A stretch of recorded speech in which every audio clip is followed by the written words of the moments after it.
I was 18 years old when I got married. I belonged to a very conservative family, a Baloch family, where good daughters never say no to their parents. My father wanted me to get married, and all I said was, if that makes you happy, I'll say yes. And of course, it was never a happy marriage. Just about after 2 years of getting married, about 9 years ago, I met a car accident. Somehow my husband fell asleep and the car fell in the ditch. He managed to jump out, saved himself. I'm happy for him. But I stayed inside the car and I sustained a lot of injuries. The list is a bit long.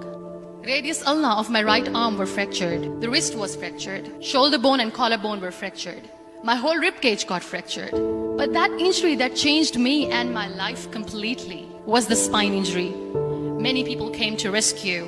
They gave me CPR. They dragged me out of the car. And while they were dragging me out, I got the complete transection of my spinal cord. Those 2.5 months in the hospital were dreadful. I was at the verge of despair. One day, doctor came to me and he said, well, I heard that you wanted to be an artist, but you ended up being a housewife. I have a bad news for you. You won't be able to paint again. Next day, doctor came to me and said, your spine injury is so bad, you won't be able to walk again. I took a deep breath and I said, it's all right. Next day, doctor came to me and said, because of your spine injury and the fixation that you have in your back, you won't be able to give birth to a child again.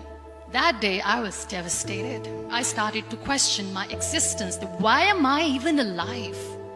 So what kept me going was, one day I asked my brothers, I know I have a deformed hand, but I'm tired of looking at these white walls in the hospital and wearing these white scrubs. Bring me some colors, bring me some small canvas. I want to paint. So the very first painting I made was on my deathbed, where I painted for the very first time. What an amazing therapy it was. Without uttering a single word, I could paint my heart out. I could share my story.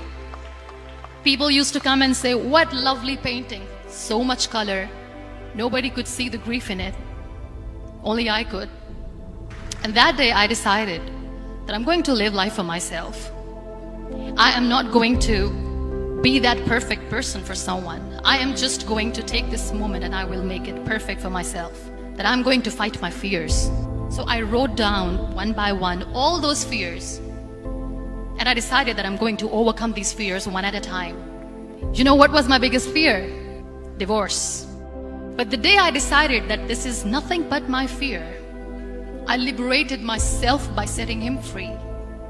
And I made myself emotionally so strong that the day I got the news that he's getting married, I sent him a text that I'm so happy for you and I wish you all the best. And he knows that I pray for him today. Number 2 was, I won't be able to be a mother again. And that was quite devastating for me. But then I realized there are so many children in the world, all they want is acceptance. So there is no point of crying, just go and adopt one. And that's what I did.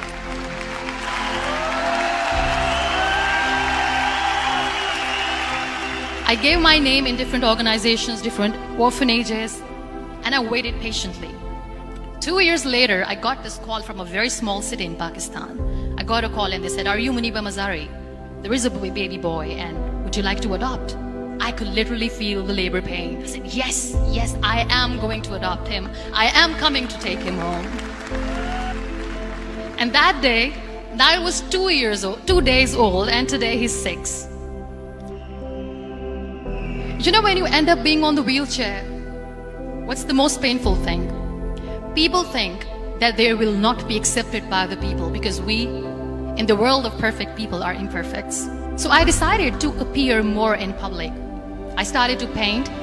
I have done a lot of modeling campaigns. I decided that I'm going to join the national TV of Pakistan as an anchor person.